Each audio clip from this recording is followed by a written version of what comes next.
வணக்கம். என்கிட்ட சமீபத்தில சில ஃப்ரெண்ட்ஸ் பிங் பண்ணி கேட்டது, எப்படி ஒரு ரீடிங் ஹேபிட்ட பில்ட் பண்ணணும்? என்னால சில பக்கத்துக்கு மேல படிக்க முடியல.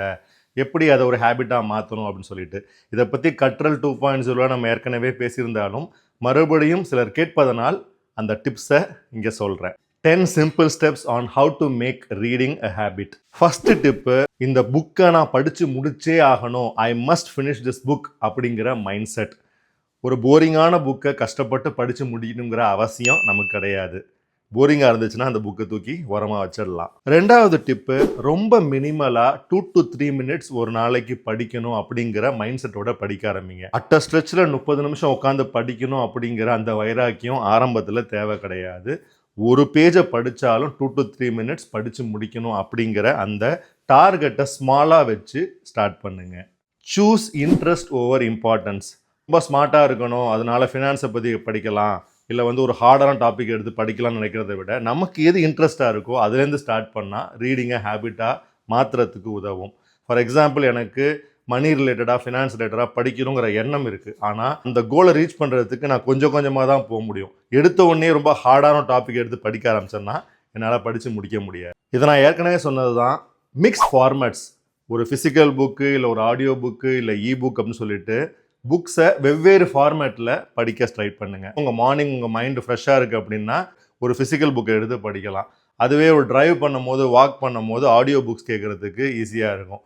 புக் அப்படிங்கிறது உங்களுக்கு சரியான டைம் கிடைக்கும் போது புக்கையும் நீங்கள் படிக்கலாம். புக் ரீடிங் அப்படிங்கிறத வெவ்வேறு ஃபார்மேட்டில் வச்சுக்கிட்டிங்கன்னா உங்களுக்கு ஈஸியாக இருக்கும். Read at the same time daily. இதை பற்றி நம்ம பேசியிருக்கோம். ஹேபிட் ஸ்டாக்கிங்னு பேர். ஒரு ஆக்டிவிட்டி, அந்த ஆக்டிவிட்டி முடித்த உடனே இன்னொரு ஆக்டிவிட்டியை லிங்க் பண்ணுறதுக்கு பேர் தான் ஹேபிட் ஸ்டாக்கிங். ஃபார் எக்ஸாம்பிள், காலைல ஏஞ்சோடனே ப்ரஷ் பண்ணிவிட்டு தண்ணி குடிக்கணும் அப்படிங்கிறது ஒரு ஹேபிட் ஸ்டாக்கிங். அதே மாதிரி ஒரு வாக் போயிட்டு வந்த உடனேயே ஒரு புக் எடுத்து படிக்கணும் அப்படின்னு நினைக்கிறது இன்னொரு ஹேபிட் ஸ்டாக்கிங். ஒரு ஆக்டிவிட்டியோட உங்கள் ரீடிங்கை லிங்க் பண்ணீங்க அப்படின்னா உங்கள் மைண்டு ஒரு ஹேபிட்டை ஃபார்ம் பண்ணுறதுக்கு ஹெல்ப்ஃபுல்லாக இருக்கும். எடுத்த உடனேயே ஒரு பெரிய கிளாசிக்கையோ ஒரு ஹார்டான நான் ஃபிக்ஷனோ எடுத்து படிக்காதீங்க. ஃபார் எக்ஸாம்பிள், நான் ரஷ்யன் ஆத்தர்ஸ்லேருந்து தான் ஸ்டார்ட் பண்ணுவேன், இல்லை ஒரு மிகப்பெரிய கிளாசிக்கோடு தான் ஸ்டார்ட் பண்ணுவேன்னு ஸ்டார்ட் பண்ணாதீங்க. அதே மாதிரி ரொம்ப ஹார்டான ஒரு நான் ஃபிக்ஷன், ஒரு பெரிய ஹார்ட் பவுண்டட் புக்கோட ஸ்டார்ட் பண்ணணும்னு நினைக்காதீங்க. ரொம்ப சிம்பிளான ஒரு ஷார்ட் ஸ்டோரி புக்கோ ஒரு ஷார்ட் நாவலோ எது உங்களுக்கு படிக்கிறதுக்கு ஈஸியாக இருக்கோ அதுலேருந்து ஸ்டார்ட் பண்ணுறது உங்களை ட்ரை அவுட் ஆகாமல் இருக்க உதவும். எப்போதுமே புக்கை உங்கள் கண்ணுக்கு எதிராக கீப் த புக் விசிபிள். நான் என்ன பண்ணுவேன்னா, என்னுடைய ஆஃபீஸ் பேக்கில் எப்போதுமே 2-3 புக்ஸ் இருக்கும்.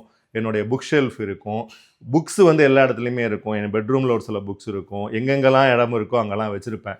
என்னன்னா, இட் டசன்ட் மீன் தட் அதை பார்க்கும்போது தான் ஞாபகம் வரணும்னு இல்லை. எப்போதுமே ஆக்சசபிளாக வச்சுக்கணும், எப்போதுமே விசிபிளாக வச்சுக்கணும். மைண்டுக்கு நீங்கள் படிக்கணும் அப்படிங்கிற அந்த நினைப்பை சொல்லிக்கிட்டே இருப்பீங்க. இதுவும் நான் செய்கிற ஒரு tip. Read multiple book at once. ஒரே நேரத்தில் மல்டிபிள் புக்ஸ் நீங்கள் படிக்கலாம், தப்பு கிடையாது. ஒரு புக்கை படித்து முடிச்சுட்டு தான் அடுத்த புக்கை எடுக்கணும் அப்படிங்கிற அவசியம் கிடையாது. ஒரு புக்கு போர் அடிச்சதுன்னா இன்னொரு புக்குக்கு போகலாம், மறுபடியும் இந்த புக்குக்கே வரலாம். நான் அப்படி தான் ஃபாலோ பண்ணுவேன். ஒரு ஜேர்னர் படிச்சுக்கிட்டு இருப்பேன், இன்னொரு ஜேர்னரும் படிச்சுக்கிட்டு இருப்பேன். இந்த புக்கு போர் அடிக்கும் போது மூடி வச்சுட்டு அடுத்த புக்கை ஸ்டார்ட் பண்ணுவேன். அந்த புக்கில் ஒரு குறிப்பிட்ட பேஜ் போனதுக்கப்புறம் அதை க்ளோஸ் பண்ணிவிட்டு வேறு புக்குக்கு போவேன். இது தப்பு கிடையாது. நம்ம மைண்டு அழகாக அதை ஃபாலோ பண்ணிட்டு தான் இருக்கும். நம்ம ஒன்றும் குழப்பிக்கலாம் மாட்டோம். Set streaks not targets. இதை நான் ஃபாலோ பண்ணுறது கிடையாது, ஆனால் ஒரு நல்ல டிப்பு இது. டெய்லி வாசிக்கணும் அப்படிங்கிறது ஒரு முக்கியமான ஒரு கோலு. டெய்லி 20 minutes to 30 minutes வாசிக்கணும் அப்படிங்கிறது உங்கள் ஸ்ட்ரீக்கை மெயின்டைன் பண்ண உதவும். டார்கெட் அப்படின்னா, இந்த வருஷம் நான் 100 புக்கு படிக்கணும் அப்படின்னு நினைக்கிறது டார்கெட் செட் பண்ணி. நான் இத்தனை நாளாக டார்கெட் செட் பண்ணி தான் வாசித்தேன். அதனால் என்ன அட்வான்டேஜ் நான் டிஸ்அட்வான்டேஜ்னு பார்த்தா, நிறைய புக்ஸ் வாசிக்க முடிஞ்சது. ஆனால் எத்தனை புக்கு மீனிங்ஃபுல்லாக இருந்துச்சு அப்படிங்கிற கேள்வி இருக்குது. அதுவே 20 to 30 minutes daily streak maintain பண்ணணும்னு நினச்சா மேபி நான் இன்னும் பெட்டராக வாசிக்கிறதுக்கு அது உதவும் அப்படின்னு நினைக்கிறேன். Maintain streak not targets. கடைசி ஒரு டிப்பு, சோஷியல் மீடியாவை யூஸ் பண்ணுங்கள். புக்கு வாசிக்கிறதா இருக்கட்டும், இல்லை வாசித்த புக்கை போஸ்ட் பண்ணுறதா இருக்கட்டும், உங்கள் ஃப்ரெண்ட்ஸ் கிட்ட சொல்கிறதா இருக்கட்டும், குட் ரீட்ஸ் மாதிரியான ஆப் யூஸ் பண்ணுறதா இருக்கட்டும், உங்களுடைய சோஷியல் மீடியா புக் ரீடிங்கை ஒட்டியும் இருக்கிற மாதிரி பார்த்துக்கிட்டிங்கன்னா உங்களுக்கு நாட் ஒன்லி ரெக்கமெண்டேஷன்ஸ் அது மட்டும் வராது, ஒரு ஹெல்த்தியான ஒரு சர்க்கிளையும் உங்களால் மெயின்டைன் பண்ண அது உதவும். மற்றவங்க என்ன வாசிக்கிறாங்கன்னு நீங்கள் பார்ப்பீங்க. நீங்கள் சொல்கிறத மற்றவங்க கேட்டு அதுக்கான ஃபீட்பேக் கொடுப்பாங்க. ஒரு ஹெல்த்தியான ரீடிங் என்வாயன்மெண்ட்டை அது உருவாக்கும். சோஷியல் மீடியாவை உங்கள் ரீடிங் ஹேபிட்டுக்காக பயன்படுத்திக்கிங்க.